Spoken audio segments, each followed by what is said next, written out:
Hello, welcome to JIBRIN Angle on Oweleke TV. My name is JIBRIN and this is my angle. I have come to talk about what the Minister for Communication said on Channels TV with Seun Akimbaloye, right? Yes, I think I got the name well.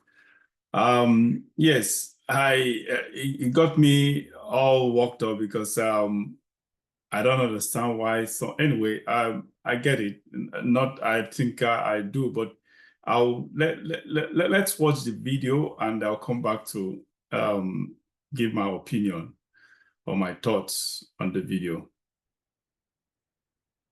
Hold on, please. These guys are not just considering us.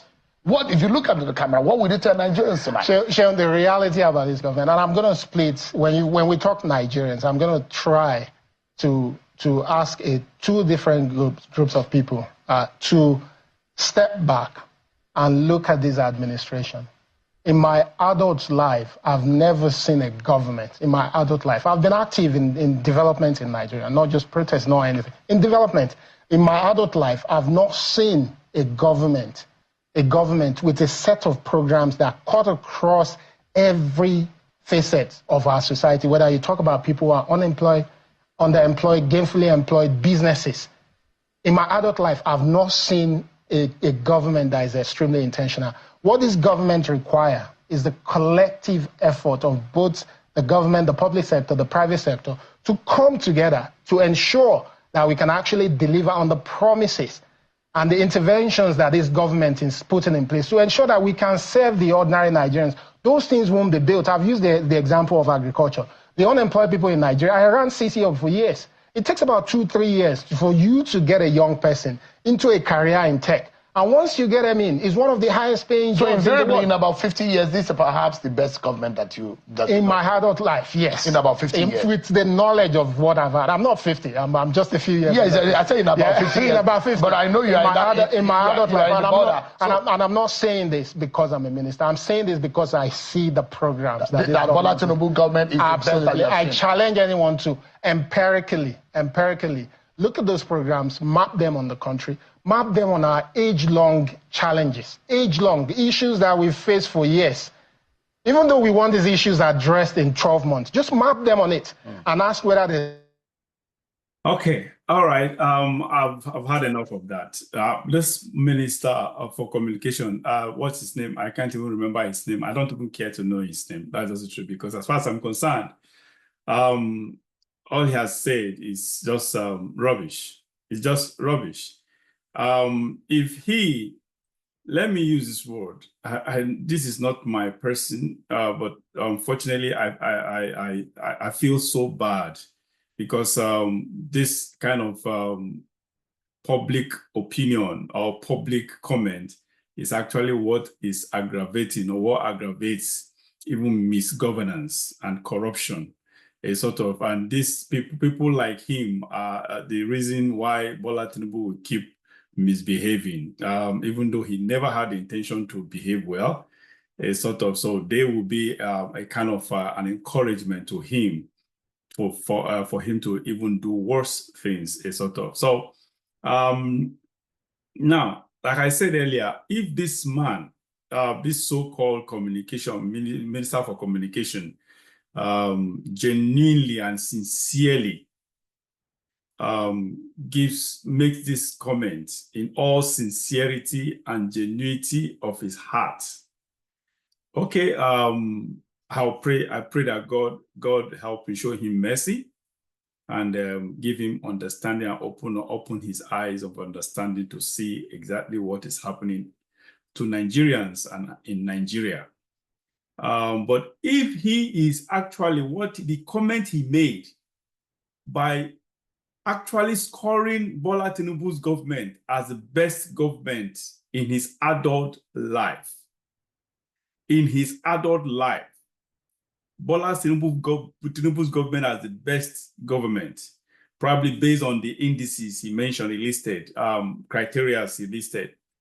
Then if he just made that comment in pretense as a hypocrite, or in as if he made that comment, knowing fully well that the comment, what he said, is a lie, may God judge him and his entire lineage. Because I decided to use this word because what he has just done is the reason why we have bad governance. Because bad governance in the sense that when people don't tell their bosses, their employers, the bitter truth for the sake of having food sustained on the table, on their tables, this is obviously it ends up affecting the masses, the common man on the streets. And that's exactly what Nigeria is facing today, because honestly, if the cabinet, the ministers, the advisors had been courageous enough, bold enough, with guts to actually confront the president and tell the president, Mr. President, what you are doing is not working. Your policies are not working. If they cannot do that, obviously, that's exactly what we are getting today from the situation. Nigerian situation is exactly what we'll get. That is just it. So for people like this communication minister to come and tell us that, as far as is concerned, in his adult life, there's no government that has done well, as good as what Bola Tinubu is doing. That man must be out of this planet. He must be hallucinating. That is just the reality. What good is a policy? What good is a good government, a better government, or the best government, as he said, if the good does not trickle down to the common man on the street, if the good or the best does not affect the common man, the average, not even common man, the average man on the street, if it does not reflect on the economy, if it does not reflect on the growth of the people, if it does not reflect on the lives of the people, what good is that? So I keep telling people stuff. Like, as I always speak, I with my staff, I always, when we have meetings, I always tell them something. Look, I understand how much hard work you are putting in all this stuff to make sure the company grows. However, as long as I am not seeing results, as long as I am not getting results, if I am not feeling the impact of whatever you people are doing, even if you are bleeding blood, honestly, you are not doing anything. That is just it. You are not doing anything. And that the same principle, the same philosophy applies to any leader, including Bola Ahmed Tinubu, who stole our mandate and forced himself on us to become the president of Nigeria. He stole our mandate. As far as I'm concerned, I consider him, based on his antecedents and the record we have seen, even in the courts, and people have taken him to court on. I consider that man a criminal, a drug baron, who stole the people's mandate and became the president. And instead of him to do the right thing, to at least every sensible man, any sensible man would want to, I kind of build up on something, at least something that I kind of build on something that at least an iota, build on at least an iota of a good side of him. Where people will say, okay, yes, he stole our mandate, but anyway, the governance is doing well. is ruling well. That's exactly what I expected. Even after stealing our mandate, the people's mandate, I expected him to at least do his best to actually govern well. Unfortunately, that is not what he's not even. He's even doing. If he's even doing worse things, worse policies than the previous government, a sort of to make life even more and more unbearable for all Nigerians. And that is just unfortunate thing. So whatever it is that this minister have seen that the government has done or is doing, that thing is not going anywhere because it does not reflect in the lives of Nigerians. And so that is it. So someone should tell that minister to go to hell. And it's unfortunate that people like that are still, unfortunately, we have more of such people in government than the good ones. So sad. So sad. Honestly, it's so sad. All right. Excuse me. I'll be moving on to another topic. It has to do a similar thing, but not exactly the same. But it has to. Let's watch this video. After watching the video, I'll come back to give my thoughts on the video.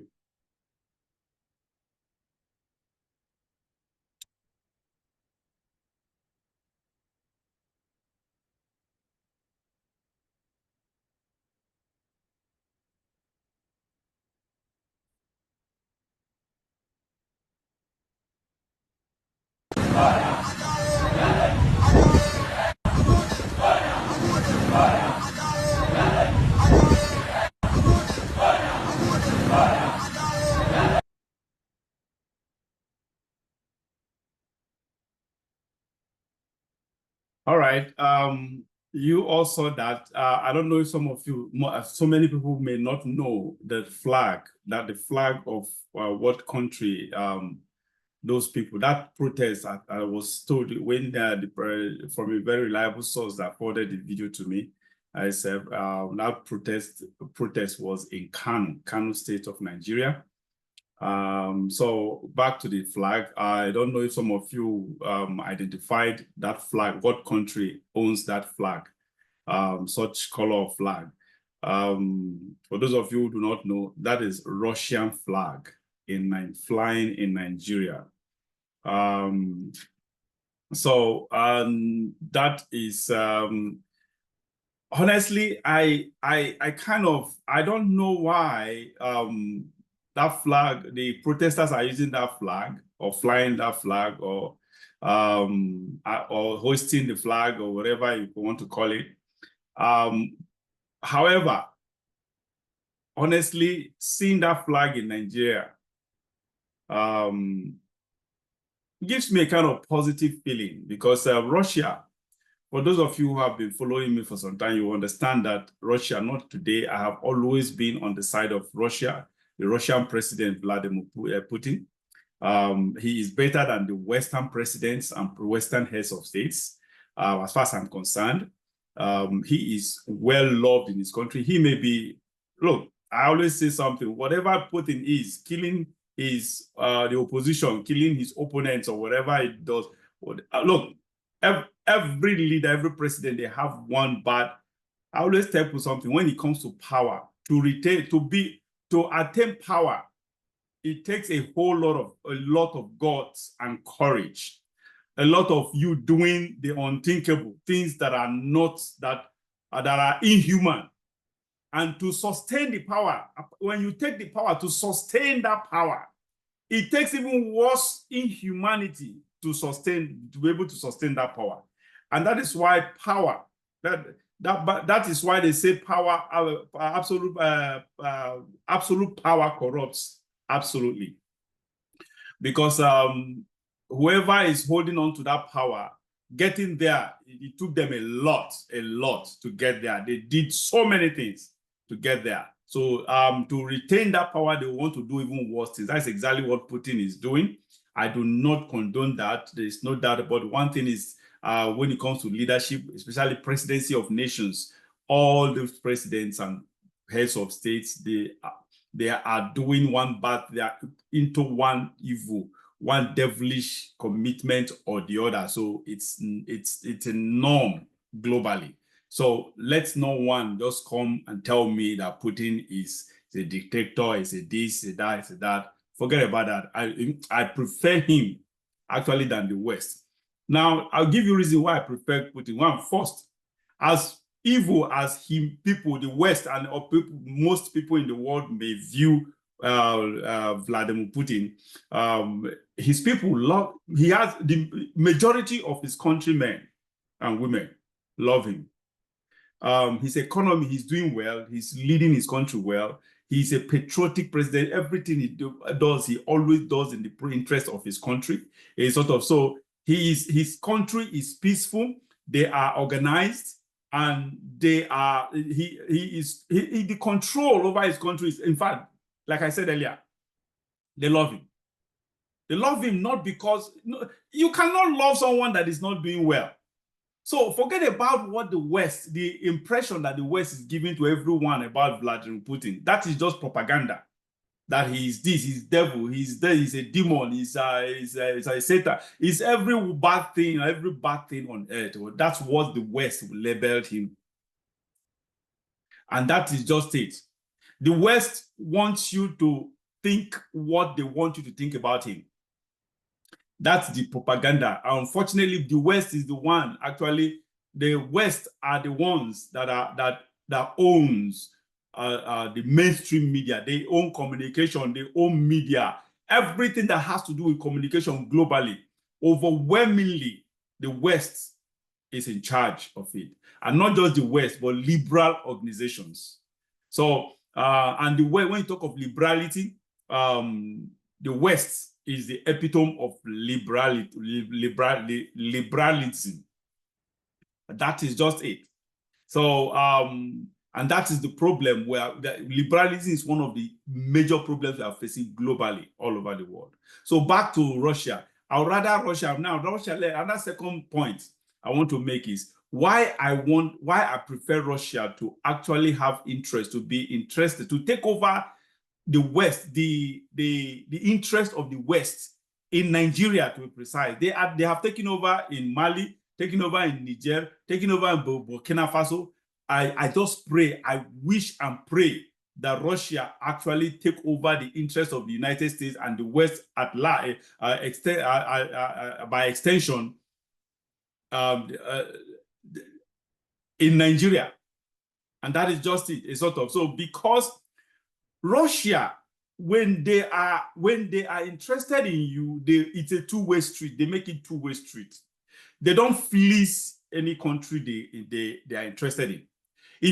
Russia as their policy, and the president Vladimir Putin, is about give and take. He believes in give and take relationship. He believes in equal relationship. Take this and give me that. That is what he believes. But unlike the West, that is different from the West. The West want to fleece you. The West, if they are coming to the table, they want to be. They see themselves as the senior partner by far. They see themselves, in fact, they see you as their puppet. They want you to be their puppet, and to be their puppet, your puppet master. That is it. And when they are asking, they want to take the lion's share. When they are taking from you, they give you very, very an atom compared to what they are taking from you. That is what the West, especially the US, does. But Russia is not like that. Russia comes with a sincerity of purpose, comes with a kind of an equal partner mentality. They come to give you and to take from you. To take from you and to give you in return. That is what Russia does. They don't force themselves. And that is one. Secondly, Russia don't force their way of life on whoever, on their partners. No. They don't force their way of life on their partners. They just come strictly business, do what it is. It's about mutual benefits. Mutual benefit. That's what Russia, specifically the president, Vladimir Putin. And that is just it. A sort of. So when I saw that flag in Nigeria, honestly, I smiled. I felt good, a sense of a kind of relief, because I prefer, honestly, I rather Russia unseat the interest of the West and US in specific in Nigeria. Honestly, that is just it. It's a good omen as far as I'm concerned. I rather deal with Russians, honestly, than the US or the West. The US and the West, for God's sake, we've been dealing with them for ages. Where has it gotten us to? It has gotten us to a sorry state of the nation. It has gotten us to poverty, bastardization of our economy. It has gotten us to the fourth largest economy in Africa when we ought to be the first, #1 largest economy in Africa. It has gotten us to a point where we sold our oil in advance for years to come. So why don't we try someone else? Try another partner. And I pray, I hope and I pray that Russia actually unseats Western interests in Nigeria. That is my sincere prayer. And this brings me to the end of this angle today. Thank you so much if you are still with us, and please set on your notification bells, and so that whenever we upload this content, our contents, you will be notified to watch, and follow us on all social media platforms. And we appreciate you if you are a returning audience. Well, thank you for encouraging us. And if you're new, please subscribe to our channels and keep in touch with us. Thank you so much, and remain blessed.